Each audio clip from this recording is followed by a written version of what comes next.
Aloha. I'm Eric Anderson, pastor of Church of the Holy Cross, United Church of Christ in Hilo, Hawaii. And here's what I'm thinking. I'm thinking about one of the best known passages in one of the best remembered sections of all the scriptures. I'm thinking about the Beatitudes, which open the Sermon on the Mount in the 5th chapter of Matthew's Gospel. I'm sure you'll recognize probably most of these words. Blessed are the poor in spirit, for theirs is the kingdom of heaven. Blessed are those who mourn, for they will be comforted. Blessed are the meek, for they will inherit the earth. Blessed are those who hunger and thirst for righteousness, for they will be filled. Blessed are the merciful, for they will receive mercy.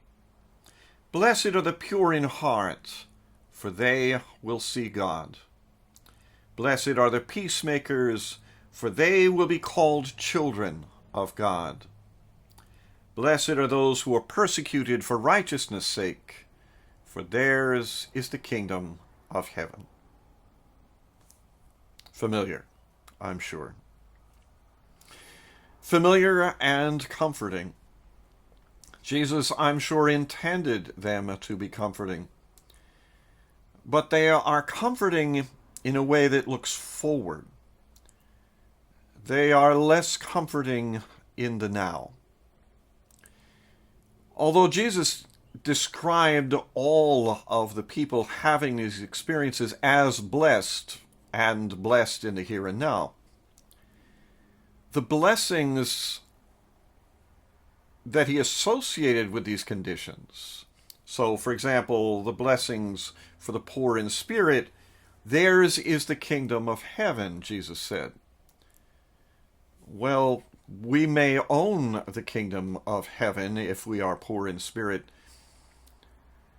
but those who are poor in spirit, at least any time that I've felt poor in spirit, I've not been able to perceive even my presence in the kingdom of heaven, let alone that the kingdom of heaven was mine.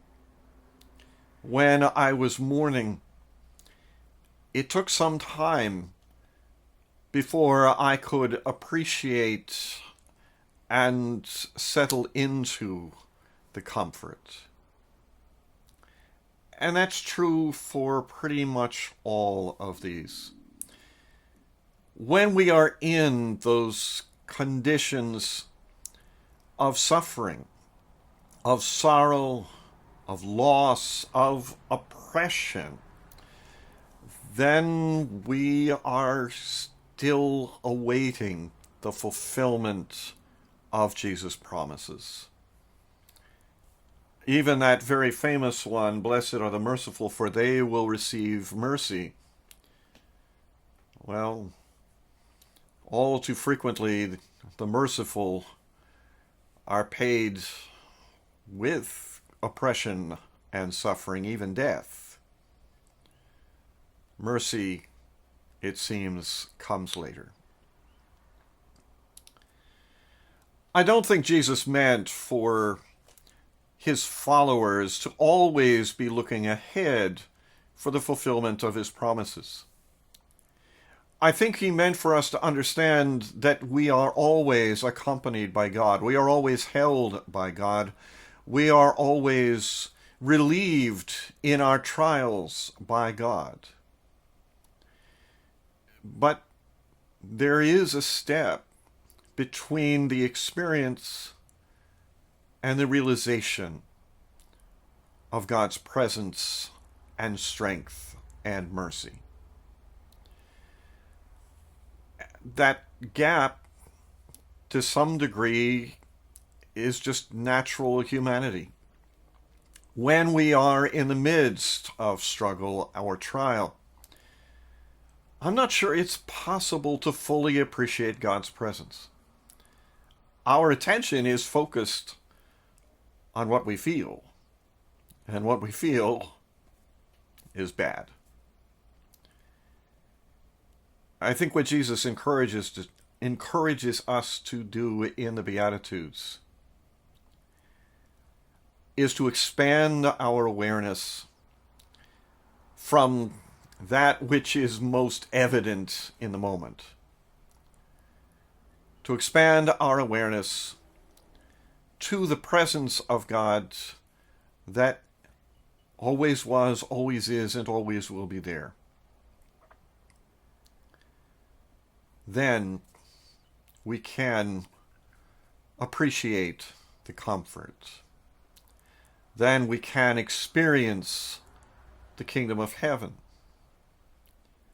Then we can know we are held in the arms of mercy. That's what I'm thinking. I'm curious to hear what you're thinking. Send me an email or leave me your thoughts in the comments section below. I'd love to hear from you. From Church of the Holy Cross, UCC in Hilo, Hawaii, that's what I'm thinking.